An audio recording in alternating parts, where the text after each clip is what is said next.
Hi, this is Letitia Robinson, and I'm bringing to you an episode of HuGS, helping you grieve, grow, and gain spiritually.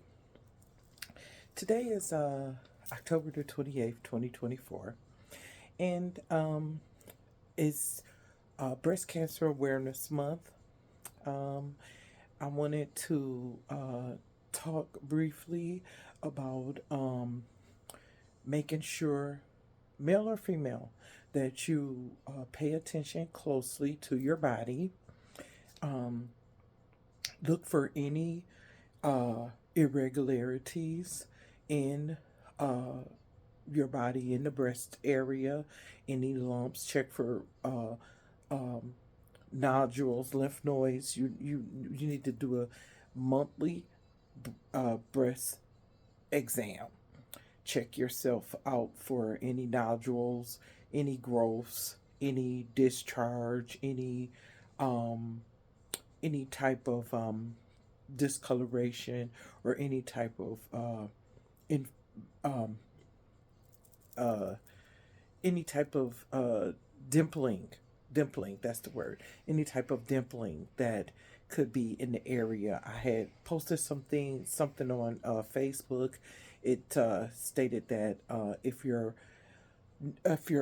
area looks like orange skin, then that's one of the signs of breast cancer, and you should go get it checked out. So I wanted to make sure that I made mention of that before I started into today's episode. Today's episode, I want to talk about leading up to the Thanksgiving holiday. I wanted to lead up to making sure that we show gratefulness, gratitude, um, and just thanking God for the things that He's already done in our life. If God don't do nothing else in my life for me, He's done enough. He saved me. He rescued me. Um, I could have perished when I was a child by being electrocuted, and He spared my life when my son was uh, murdered. I could have, I wanted to cause harm to myself, and He stuck with me to prevent me from causing harm to myself. And then, which would have caused me to miss so many wonderful things that transpired after that. Um, I would have missed all of that. So I want to focus on leading up to this holiday season that we'll be participating in November, Thanksgiving, and just start leading up to making sure that we give thanks and be grateful for the things that God have done in our life. I want to read to you a scripture. I always try to read a scripture and then relate it to uh, uh, the spiritual aspect and the natural aspect. The scripture reading is going to come from Philippians 4, verses 11 through 13, and I'm reading from the CSB, the Christian Standard Bible. I don't say this out of need, for I have learned to be content in whatever circumstance I find myself. I know how to make do with a little, and I know how to make do with a lot. In any and all circumstances, I have learned the secret of being content, whether well fed or hungry, whether in abundance or in need. I am able to do all things through Christ, through Him, actually, it says in the CSB, who strengthens me. That scripture is very important in helping us to understand contentment and gratitude and graciousness for everything that God have done. Because it said, in all things, not in some things, not in many things, not in a few things. It says, in all things, you have learned the secret to be content in all things. And that brings to mind how my daughter and I, we were talking this morning, and we were just saying about the service from Sunday when our pastor was preaching, and he was talking about how he's talking about relationships and relationships versus over religion.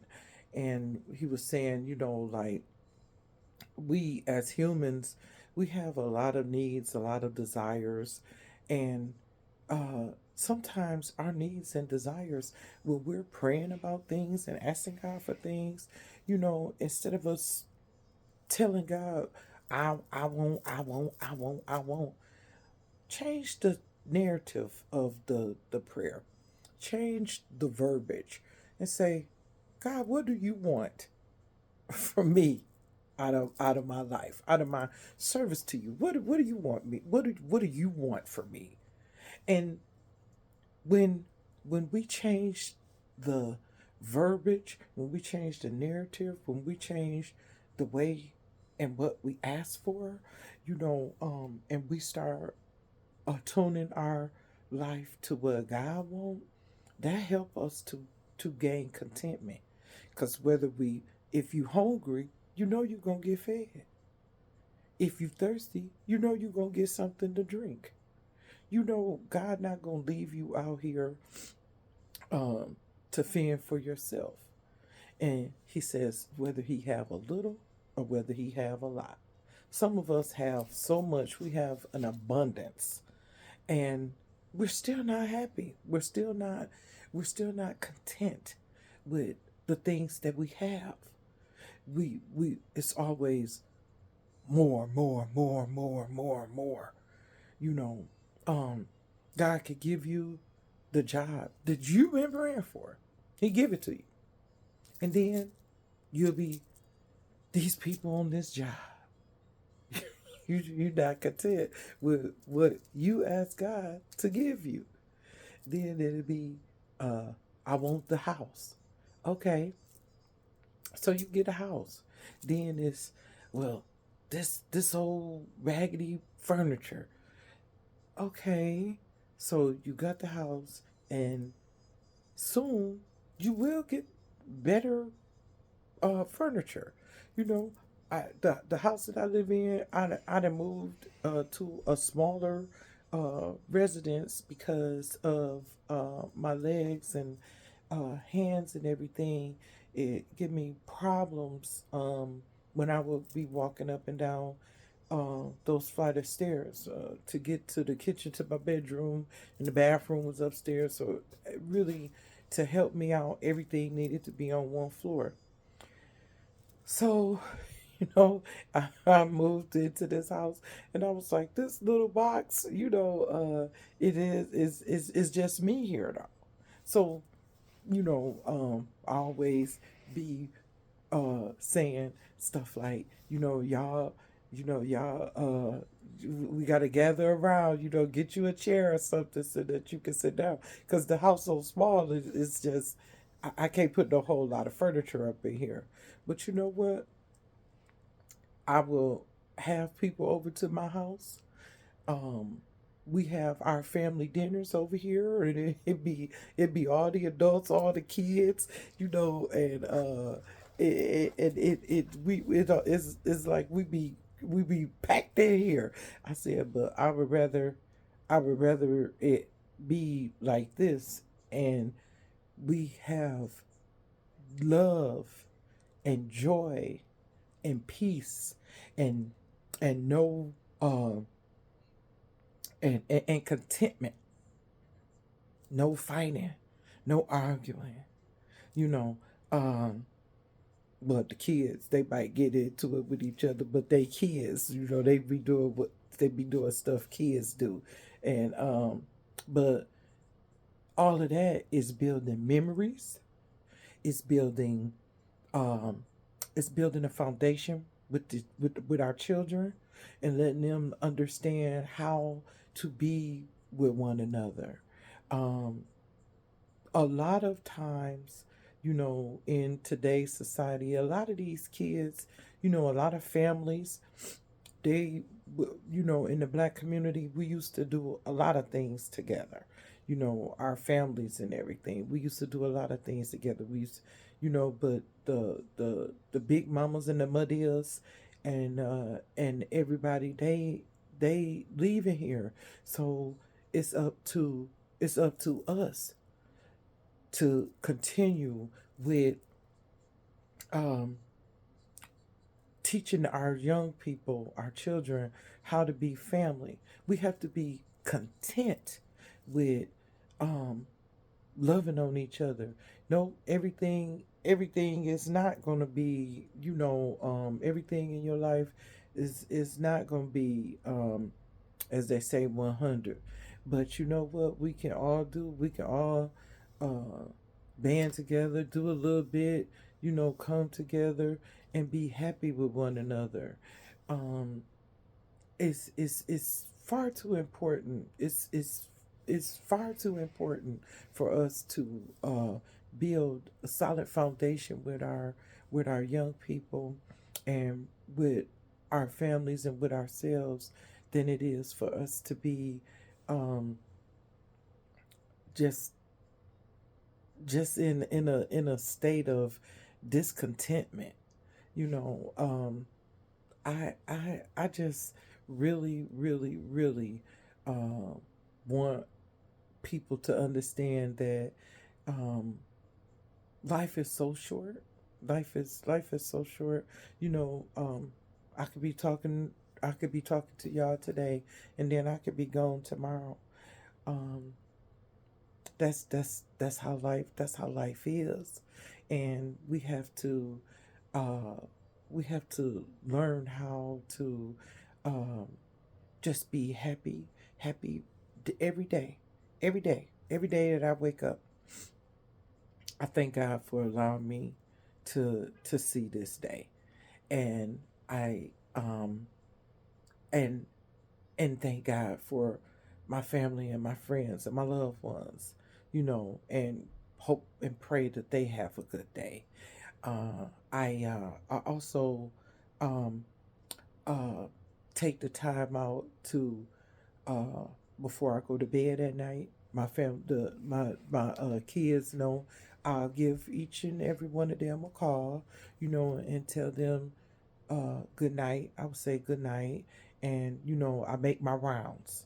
I tell the kids, I talk to the grandbabies, I try to catch them before they go to bed, and let everybody know that I love them. Cause you could lay down, and that would be the last time.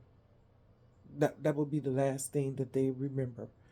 Um, it don't it don't take a whole lot. I don't keep them on the phone all night, talking about the day's event. It's just be like, I just called to tell y'all that I love y'all, and good night. And then in the morning, I wake up. Me and Maya, we be on the phone, and we'll call Duke and Damo and Swanita, and just tell everybody that you know good morning. And I call my grandbabies and see how, tell them to have a good day at school. All of that kind of stuff, that means something. And they know. They say, me, my love, y'all. That's what they call me, me, my love, y'all. And y'all have a good day at school and be productive. I used to sing this song to them, uh, uh, talking about they was going to school to learn their ABCs and one, two, threes. And my sister, she said I sounded like Dolly Parton. So I sounded like I was singing a country song, but that's just me, you know. And regardless of what anybody may try to say about me or try to uh, imply, you know, I'm still a person of love. I done been through so much. I have had so much pain in my life. I don't have time. I don't have time to do anything but show love. And if I can't show you love, if I can't show you love, I know how to separate myself from you. I will make myself scarce. You don't have to make yourself scarce. I will make myself scarce. Um, because life is too short. Life is too short. I wanna love on people, and I wanna have joy in my heart. And I'm thankful for the people that's in my life. I'm thankful the for what God is doing in my life. I'm thankful. I'm thankful and I'm grateful because He didn't have to do it. He didn't have to do it. He don't have to do anything. But He is. He's doing a lot in my life.